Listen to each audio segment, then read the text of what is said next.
Bonjour à tous, je suis vraiment désolé car cette présentation aurait dû être en ligne, c'est-à-dire en direct avec des gens. Vous êtes connectés, mais malheureusement, ceux qui organisaient l'événement au Cameroun n'étaient pas connectés à temps. Après, on me fait comprendre qu'il y a des panélistes qui n'étaient pas là. Mais comme je n'ai pas le temps, j'ai décidé d'enregistrer cette vidéo et de la poster sur YouTube et de partager le lien car il y avait pas mal de personnes qui étaient déjà connectées et qui m'envoyaient pas mal de messages. J'ai reçu près de 15 messages à 9h10. Donc là, je vais faire la présentation, je vais le mettre sur mon YouTube et j'espère que vous allez apprécier la présentation. Donc, aujourd'hui, dans cette vidéo, nous allons parler d'intelligence artificielle et de géomatique. C'est deux domaines qui me passionnent depuis les années. Ça fait pratiquement 7 ans que je suis dans le domaine de la géomatique et 3 ans que je suis dans l'intelligence artificielle. Donc, au cours de mon baccalauréat en géomatique, comme un domaine qu'on ne connaît pas, j'ai dû m'orienter en traitement de données massives. Donc, ça dit que les big data, machine learning, deep learning, tout ça, c'était vraiment dans mon programme. Donc, comme vous pouvez le voir ici, normalement, la présentation était prévue pour l'école des travaux, l'INSTP, mercredi 25 mai. Nous allons d'abord commencer par parler de la géomatique. C'est quoi la géomatique? Vous avez tendance soit à utiliser vos GPS, c'est-à-dire lorsque vous voulez vous déplacer, vous allez dans vos GPS, vous entrez par exemple l'endroit où vous partez, ça calcule l'itinéraire. Ça fait partie de la géomatique. Par exemple, dans Snapchat, il y a souvent la petite Snap Map, une carte avec des gens dessus là. Tout ça, ça fait partie de la géomatique. Donc, dès lors que vous commencez à penser les positions, où est-ce que je me trouve, comment est-ce que je fais pour me rendre d'un point A à un point B, là, vous êtes en train d'utiliser la géomatique sans vous rendre compte. C'est difficile à clarifier, c'est difficile à dire vraiment c'est quoi la géomatique, car la géomatique est plus vaste que ça. Mais en gros, pensez localisation, c'est-à-dire que où est-ce que je me trouve. J'ai une question à vous poser. Est-ce que vous pensez qu'il serait possible de, de vivre dans un monde où l'on ne connaît pas où est-ce qu'on se trouve? Je ne pense pas. Comment un avion fera pour se déplacer d'un point A à un point B? Comment vous feriez pour aller, c'est pas, à votre lieu de service sans utiliser un GPS? Donc, vous voyez que ça serait un peu difficile si c'est qu'il n'y avait pas la géomatique.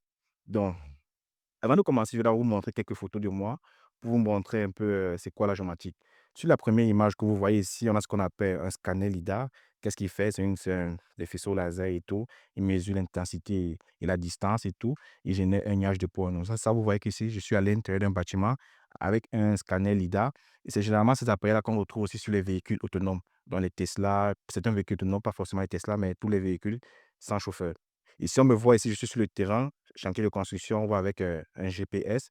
Qu'est-ce qu'il fait? Il calcule la position. C'est quoi la position de ce point-ci? Donc, ce dernier-ci lit les messages émis par les satellites et calcule la position.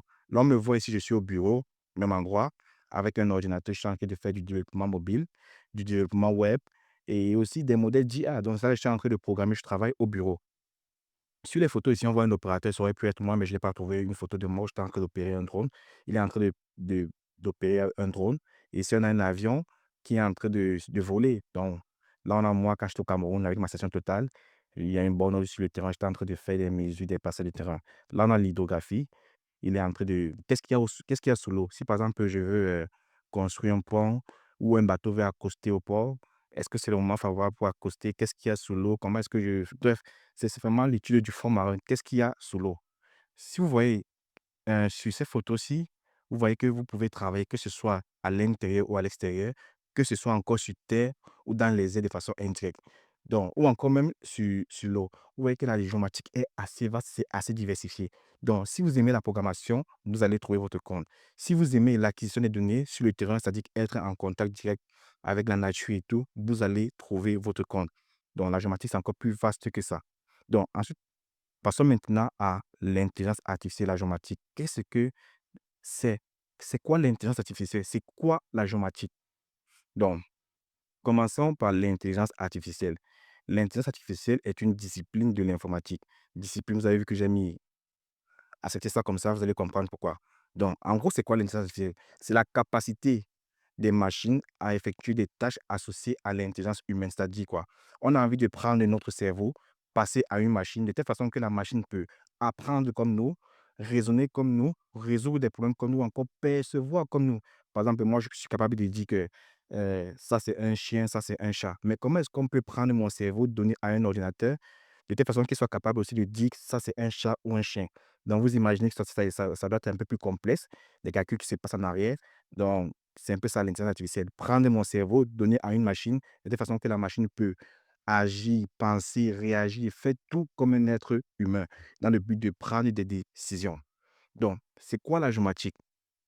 La géomatique est une discipline centrée sur les données spatiales. Lorsqu'on parle de données spatiales, on parle ici de position, c'est-à-dire que les coordonnées latitude, longitude, X, Y, Z, ça peut être indirectement les noms des pays, les noms des villes, parce qu'on peut, on peut se servir de ces informations pour retrouver des coordonnées ou encore créer même une géométrie.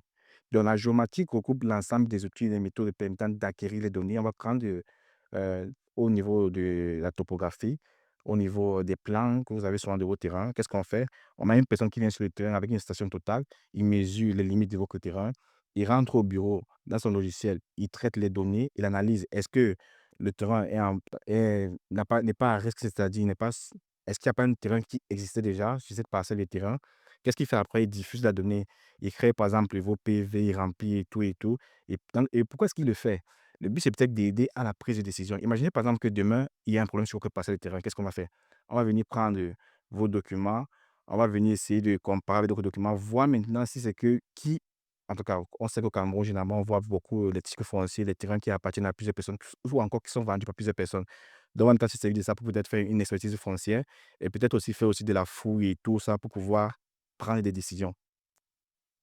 Donc, comment est-ce que l'IA rencontre la géomatique? Ça, c'est quoi d'abord la géomatique? D'où vient le nom, le mot géomatique? On voit géo qui vient de géographie et matique qui vient d'informatique. Donc, la géomatique, c'est quoi? C'est un alliage entre la géographie et l'informatique. On a dit tantôt que l'IA est une discipline de l'informatique. Et puisque l'informatique a plusieurs disciplines, notamment les sciences de données, la cybersécurité, les génie logiciels, c'est-à-dire quoi? Sciences de données, analyse des données, cybersécurité. Est-ce que mon système n'a pas de faille? C'est-à-dire que quelqu'un ne peut pas faire des attaques sur mon système, le génie logiciel. Est-ce que mon système a été bien développé, bien conçu, les tests, l'architecture, tout est correct? Et on peut voir ici que la géomatique est étroitement liée à l'informatique, c'est-à-dire quoi? Tout ce qui se fait du côté de l'informatique se fait aussi en géomatique. Donc, au vu de la croissance exponentielle de l'informatique, on voit aussi que la géomatique se doit aussi de croître. Donc, ça ne sert à rien de dire qu'on va rester derrière, on ne va pas suivre l'informatique, on va pas suivre l'intelligence artificielle parce que ça croît très vite. Non, vous allez essayer de vous mettre à jour et suivre cette évolution exponentielle de l'intelligence artificielle et notamment de la géomatique. Donc, la géomatique, c'est un alliage entre l'informatique et la géomatique. Dans la géomatique, vous pouvez bien faire aussi du développement mobile, que du développement web, application, je ne sais pas, intelligence artificielle. Bref, vous pouvez tout faire. Et vous avez l'avantage de connaître le contexte spatial, c'est-à-dire les données spatiales, les données qui ont une géométrie ou encore une position. Les sous-branches de l'intelligence artificielle et la géomatique. Vous voyez que j'essaie vraiment un peu de faire le lien entre l'intelligence artificielle et la géomatique. Donc, quelles sont les sous-branches de l'intelligence artificielle? Donc, en gros, l'IA mange quoi? C'est comment si on ne vous dit pas l'IA a faim, l'IA veut, je sais pas, l'IA veut manger des choses, l'IA veut manger quoi? Des données. Dans les données peuvent provenir de diverses sources, les données peuvent être de diverses façons parce que il faut comprendre une chose, la qualité des données que vous aurez en entrée, euh, aura un impact sur la qualité des sorties de votre modèle d'intelligence artificielle. Donc, en gros, qu'est-ce qu'on a? On a les données qui viennent de diverses sources. Et c'est un peu ça, vous allez voir ça comme un enfant. Quand un enfant vient de naître, qu'est-ce qu'on fait? On apprend à l'enfant, par exemple, à traverser la route. On montre comment est-ce qu'on traverse la route. On montre des exemples. Ça, ce sont des données. Donc, on peut aussi prendre ces mêmes genres de données. On montre à l'IA. Si tu veux faire ça, voici comment est-ce que tu dois faire. On te montre des exemples. Toi, c'est toi maintenant, l'IA maintenant, comme on ne sait pas programmer, l'IA maintenant essaie de déterminer des patterns, des ressemblances dans nos données et produit maintenant des résultats. Donc, on a ce qu'on appelle ici l'apprentissage automatique, l'apprentissage profond et les IA génératifs. Donc, c'est quoi l'apprentissage automatique? L'apprentissage automatique, c'est la capacité d'une machine à apprendre sans être explicitement programmée. C'est-à-dire quoi? Comme je vous ai dit précédemment, tu montres juste des exemples. Lui, il a la capacité d'apprendre seul sans pour autant programmer explicitement. Pourquoi je mets programmer explicitement? Parce qu'à l'époque, on avait ce qu'on appelle des systèmes SFAIR, des systèmes experts. Donc, on avait une base de règles et de faits. On avait un moteur d'inférence qui était capable de déduire de nouveaux faits. Donc, si tu as telle maladie, si. Bref, c'était des conditions qui étaient posées. Là, maintenant, on programmait. Moi, j'ai eu la chance de faire ça en C++. On faisait des programmations. On essayait maintenant de déduire des nouveaux faits. Mais on se rendait compte qu'au bout, par exemple, de 100 faits, de 100 déductions, il commençait à capoter. Donc, il ne fonctionnait plus bien. Donc, c'est là où maintenant entre en jeu peut-être ces nouvelles technologies qu'on parle de ML, Deep Learning et tout ce qui va avec là. Donc, qu'est-ce que ça fait maintenant? Par exemple, lorsque vous allez sur YouTube, vous allez sur les réseaux sociaux, lorsque vous êtes en train de scroller, il y a un modèle de machine learning derrière, ça dépend, ça peut être du deep learning aussi. Qu'est-ce qu'il fait? Il essaie de voir. Tu as regardé une publication de 10 secondes, tu as liké la publication, tu as partagé la publication, tu as commenté, ça veut dire que tu aimes la publication. Qu'est-ce qu'il y avait de spécial dans la publication là? Il essaie maintenant de trouver des patterns. Est-ce qu'il y a une publication qui ressemble à cette publication que tu viens de voir? C'est là où maintenant, il te fait quand tu scrolles, il te donne une publication qui est proche de celle que tu viens de voir. Le but, c'est quoi? C'est que vous restez sur les réseaux sociaux indéfiniment. C'est-à-dire que tu passes ton temps à scroller. Il veut que le contenu qui soit là soit captivant, de telle façon qu'on reste jusqu'à la fin. Donc, maintenant, ici, on a ce qu'on appelle l'apprentissage profond ou encore le deep learning. Ça, c'est vraiment, vous voyez ici, on a le cerveau humain. C'est-à-dire, qu'est-ce qu'il y a ici, là? Ici, on peut voir qu'on a un exemple, on a le noyau, les dendrites, les actions. Bref, ça, c'est vraiment le cerveau humain. Donc, par exemple, là, qu'est-ce qu'on a? Le deep learning est une sous-branche de l'apprentissage automatique. Vous pouvez voir, si je reviens ici, on a l'intelligence artificielle, l'apprentissage automatique, machine learning, le deep learning et l'IA générative. Donc, on voit que c'est inclus dans le deep learning, c'est une sous-branche du machine learning, de ce qu'on vient de voir, mais qui exploite les réseaux de neurones artificiels. Donc, pour extraire des motifs plus compliqués. Par exemple, là, qu'est-ce qu'on a? On a par exemple une classification d'image, ça c'est un chat. Comment est-ce que l'ordinateur peut reconnaître, comment est-ce qu'on peut donner notre cerveau à l'ordinateur de telle façon qu'il puisse reconnaître que ça c'est un chat? Si on a par exemple un chat et un chien, quelle est la différence entre un chat et un chien? Comment est-ce que l'ordinateur peut différencier un chat et un chien? Donc là, on voit qu'on a ici, notre modèle a bien performé et il a généré un chat. Maintenant, il y a ce qu'on appelle la détection des objets. Dans les images, par exemple, on a une image satellitaire, on veut détecter par exemple les objets dans l'image satellitaire, comment est-ce on s'y prend? Là, on a un cas en médecine où on veut par exemple détecter les pathologies. Qu'est-ce qu'on fait? On prend les données qui montrent exactement, peut-être des scanners ou je sais pas quoi, qui nous montrent, voici ce à quoi représente la pathologie, voici comment ça se comporte sur une image. On passe ces données-là, on passe maintenant aussi à notre, ce qu'on appelle un convolution neural network, qui lui a plusieurs filtres. Il extrait vraiment les caractéristiques de l'image. Si par exemple j'ai la tumeur, voici comment est-ce que la tumeur se comporte, voici les caractéristiques à extraire. Il extrait ces caractéristiques-là. Il a l'avantage que, comparé à un deep neural network, la dimension, le nombre de paramètres est réduit. Puis maintenant, il passe ici à un réseau complètement connecté, full connected network. Et puis maintenant, il peut prédire le résultat. Donc, on voit ici là que tout tourne autour des données. Mais si on a beaucoup de données en entrée et de qualité, meilleur sera le résultat. Donc, vous voyez qu'il faut avoir des données qui montrent c'est quoi la pathologie qu'on va détecter et des données qui montrent c'est quoi quand il n'y a pas la pathologie. Il faut qu'on ait vraiment un équilibre entre les classes pour que notre modèle puisse bien performer. Donc, là, voici un exemple de détection d'objets que j'ai eu à faire. Je m'ennuie à la maison. Qu'est-ce que j'ai fait? J'ai pris les photos de moi avec mes lunettes, sans lunettes. J'ai annoté mes images. J'ai passé à un algorithme et tout qui a pu maintenant extraire. Je mets mes lunettes, je retire mes lunettes, ma chaîne, ma montre, ma bague et tout. Vous pouvez voir, ce sont ces mêmes outils que j'ai sur moi actuellement.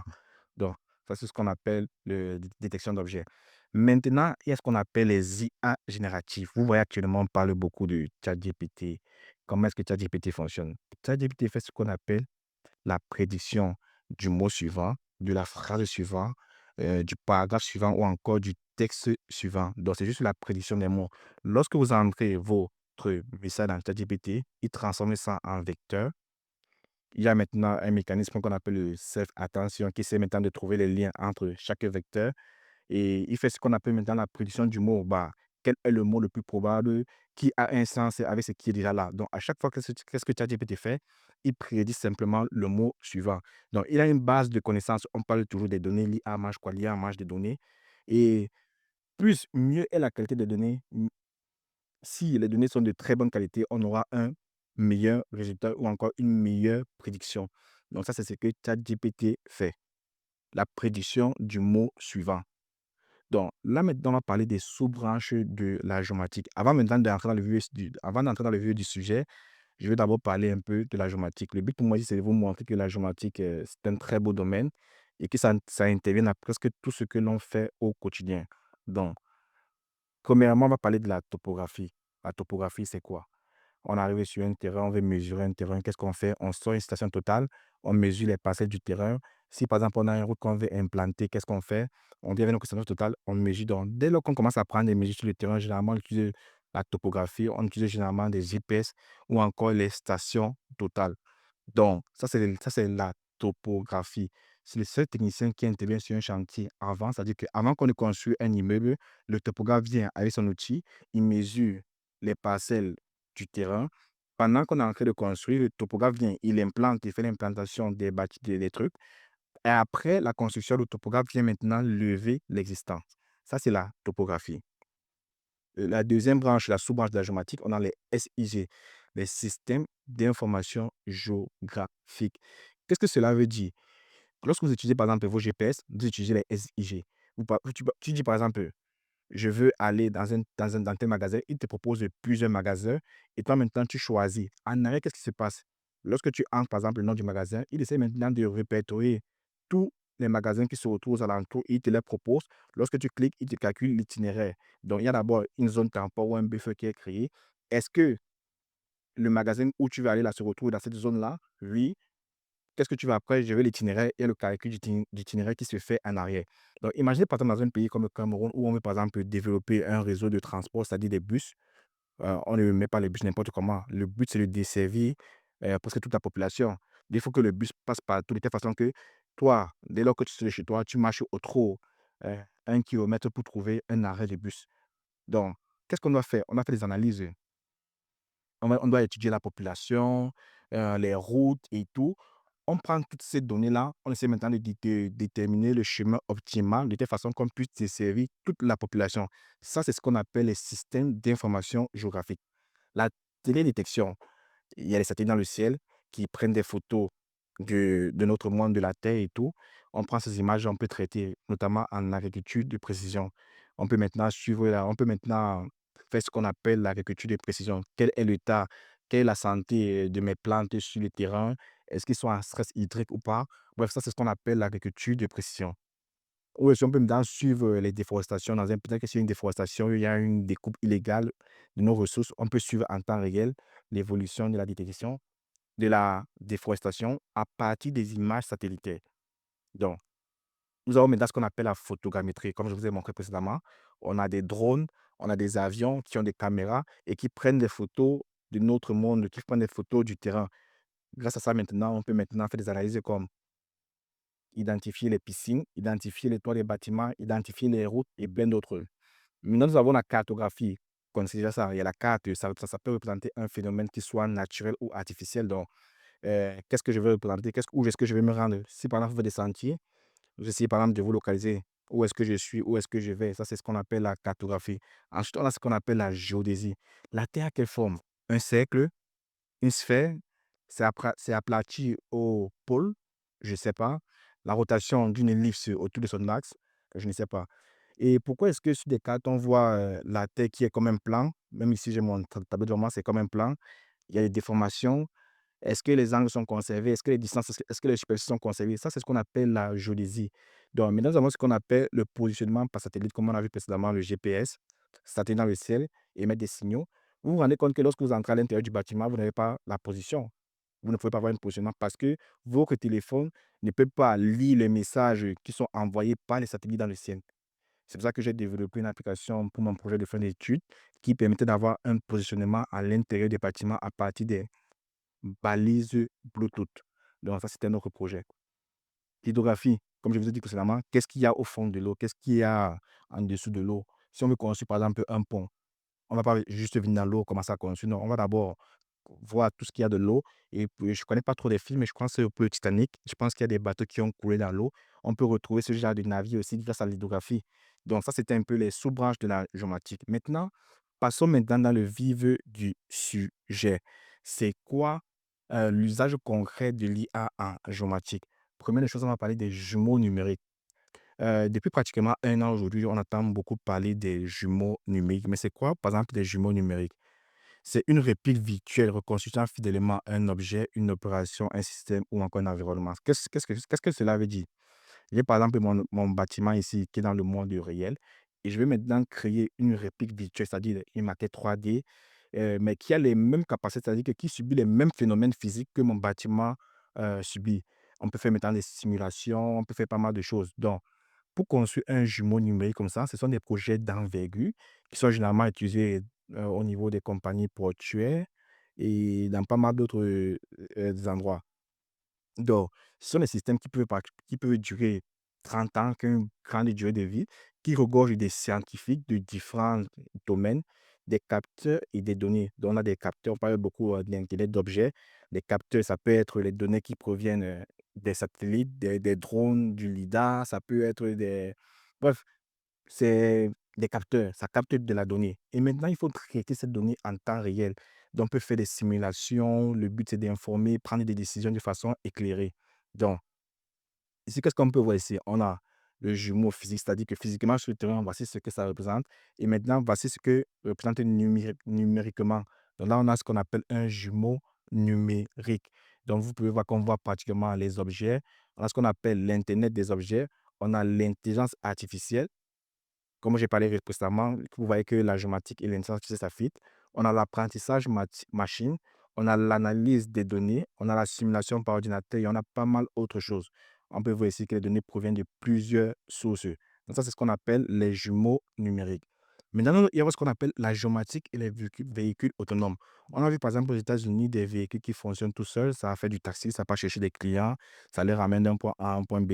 Donc la géomatique, euh, peut ouvrir la voie au véhicule sans chauffeur grâce aux caméras lidar en faisant une cartographie précise de l'existant.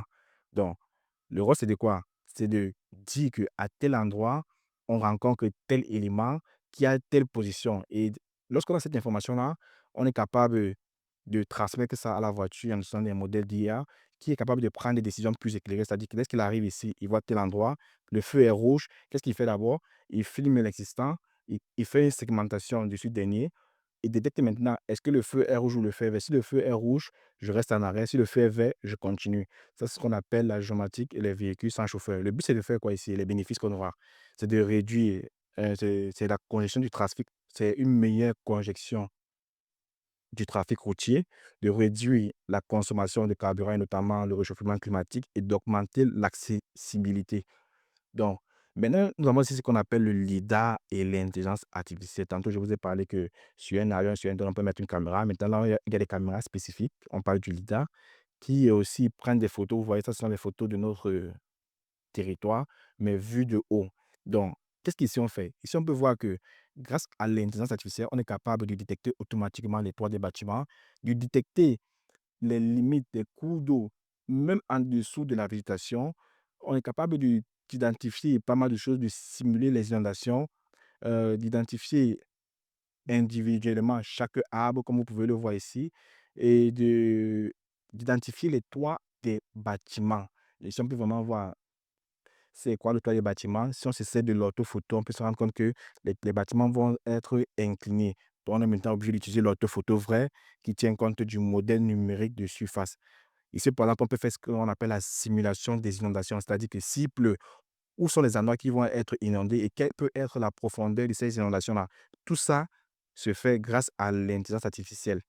Donc, vous voyez que l'intelligence artificielle permet quand même de faire pas mal de choses dans le domaine du lidar. Maintenant, il y a ce qu'on appelle ici la classification d'images satellitaires. Donc, il y a la classification basée sur les pixels et la classification orientée objet. Lorsqu'on parle de classification basée sur les pixels, on a deux types. Elle peut être non supervisée ou encore supervisée. Non supervisée dans le sens où, qu'est-ce qu'on fait? On ne donne pas les données d'entraînement. On dit par exemple que voici mon image que je vais classifier. Je veux trois classes. On donne un algorithme. Lui, c'est essaie maintenant de diviser ça seul. Donc, ça veut dire qu'il essaie vraiment de classifier à sa manière. Supervisé dans le cas où on donne les échantillons des classes à identifier, la signature spectrale de chaque classe et on essaie maintenant d'attribuer chaque pixel à la signature spectrale la plus proche. Ensuite, qu'est-ce qu'on a ici? On a ce qu'on appelle la classification orientée objet. Donc, généralement, pour faire une bonne classification orientée objet, on commence d'abord par une segmentation multi-résolution, c'est-à-dire qu'à telle échelle, on veut voir tel élément sur le terrain. On crée les classes, on crée les sites d'entraînement. On applique une méthode de classification, c'est-à-dire que le maximum de vraisemblance sur le plus proche voisin. ou une autre méthode de classification et on itère sur le processus. Est-ce que mes classes sont bien séparées? Sinon, on change un peu la disposition des classes. Vous pouvez voir ici la différence entre une classification orientée pixel, on voit que l'image est pixelisée, et une classification orientée objet. Ça, c'est ce qu'on appelle la classification d'image satellitaire. Les modèles utilisés ici à l'intérieur proviennent vraiment du machine learning ou encore du deep learning. C'est quoi la segmentation? Vous voyez, par exemple, ici, il y a des algorithmes tels que segment anything qui permet vraiment d'identifier spécifiquement chaque objet de façon séparée. Voici un arbre, voici la route. Et on se rend compte que si on a une image à très haute résolution spatiale, on est capable même de détecter les fissures sur une route. Donc, vous voyez que la segmentation, meilleure sera votre segmentation, meilleure sera la qualité de votre classification. Voilà les algorithmes utilisés. Et ces trucs-ci, généralement, ils sont déjà présents dans nos logiciels tels que QGIS, Envy et ArcGIS. Mais nous, on les clique sans vraiment comprendre généralement ce qui se passe en arrière ou encore comment ces derniers fonctionnent là. Donc, ça, c'est ce qu'on appelle la segmentation de l'image. Ici, on a par exemple des chatbots. Ça fait partie des IA génératives. Vous avez vu, depuis le début d'année, on parle beaucoup de chatbots, on parle beaucoup de automatisation des tâches, make, and et add, et tout ce qui va avec là.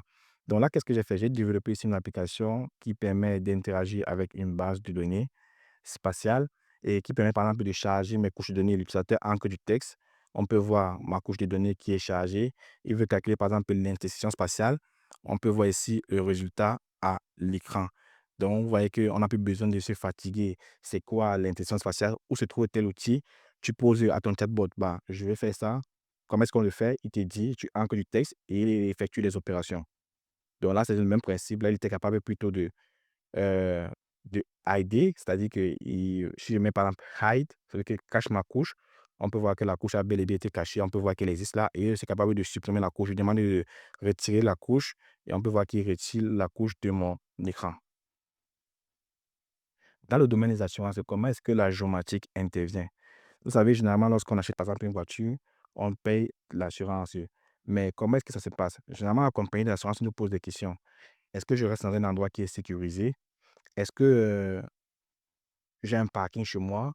Bref, le but, c'est vraiment de savoir dans quel endroit l'on se trouve. Si par exemple, tu te retrouves dans un endroit qui est sécurisé, forcément, tu auras une assurance basse. Mais si c'est que tu te retrouves dans un endroit où il y a beaucoup de vols, où il y a beaucoup d'inondations, beaucoup d'intempéries, c'est fort probable que ta prime d'assurance augmente. Donc, qu'est-ce qu'ils font? Ils prennent maintenant des données historiques sur des vols, des inondations. Ils créent ce qu'on appelle des modèles géospatiaux. Et dès lors qu'ils vous posent des questions, dès que vous passez ces réponses-là, ils passent à leur modèle qui roule en arrière, c'est un modèle d'IA et qui lui permet comment ça, de calculer une certaine valeur. Cette valeur est maintenant passée à d'autres personnes qui peuvent maintenant se servir de ça pour évaluer votre prime d'assurance. Donc, là, maintenant, on va faire un peu un récap de l'IA dans notre quotidien. Comment est-ce que l'intelligence artificielle intervient dans notre quotidien? Lorsque, par exemple, vous entrez un message sur votre téléphone, vous voyez ce qu'on a ici, la prédiction du mot suivant. Donc, ça, c'est ce qu'on vient de voir, ce qu'on parle des IA génératives comme ChatGPT ou encore même sur Google. Il vous fait des propositions. Ça, c'est ce qu'on appelle des IA génératives. La reconnaissance faciale, ça fait partie du deep learning. Quand tu arrives sur ton téléphone, tu scannes ton visage, il essaie d'identifier la forme des yeux, la couleur du nez, la machine, la bouche et tout. Il scanne tout ton visage. Et dès lors que tu vas maintenant déverrouiller ton téléphone une seconde fois, qu'est-ce qu'il fait? Il essaie maintenant de retrouver des patterns. Donc, qu'est-ce qu'il fait? Il calcule un nouveau vecteur, il compare au vecteur qu'il a enregistré lorsque tu enregistrais ton image. Si c'est que la différence entre les deux n'est pas très grande, c'est acceptable, le seuil est acceptable, il déverrouille ton téléphone. Assistance vocale. Par exemple, lorsque vous appelez Orange, il y a quelqu'un qui parle. Et ici au Canada, par exemple, lorsqu'on appelle une banque, il y a quelqu'un qui parle au téléphone qui est capable de prendre des informations, notamment ton nom, ton prénom et tout ça. Ça fait partie aussi du deep learning. Donc, le but de cette présentation, c'est vraiment de vous montrer que l'IA intervient, que ce soit dans la géomatique ou encore dans notre quotidien, et que l'IA croît de façon exponentielle. Et moi, ce que je peux vous donner comme conseil, c'est de suivre la tendance. Apprenez c'est quoi l'intelligence artificielle, apprenez quelles sont les limites de l'IA et apprenez à faire ce que l'IA ne fait pas déjà. Par exemple, pour les développeurs, on se rend compte qu'en utilisant de bons prompts, l'IA est capable de générer du code. Mais est-ce que le code que l'IA génère est scalable ou encore est bien refactoré? Non. C'est là où les développeurs doivent maintenant apprendre à penser architecture, à penser bonne logique de programmation pour ne pas être délaissé par l'IA. Donc, j'espère que vous avez aimé la vidéo. N'hésitez pas à me suivre sur mes réseaux sociaux. Vous cherchez juste Justin Joël Takoudjou et vous pouvez me poser vos questions là-bas ou encore poser des questions dans les commentaires. Je vous remercie pour votre écoute et ciao.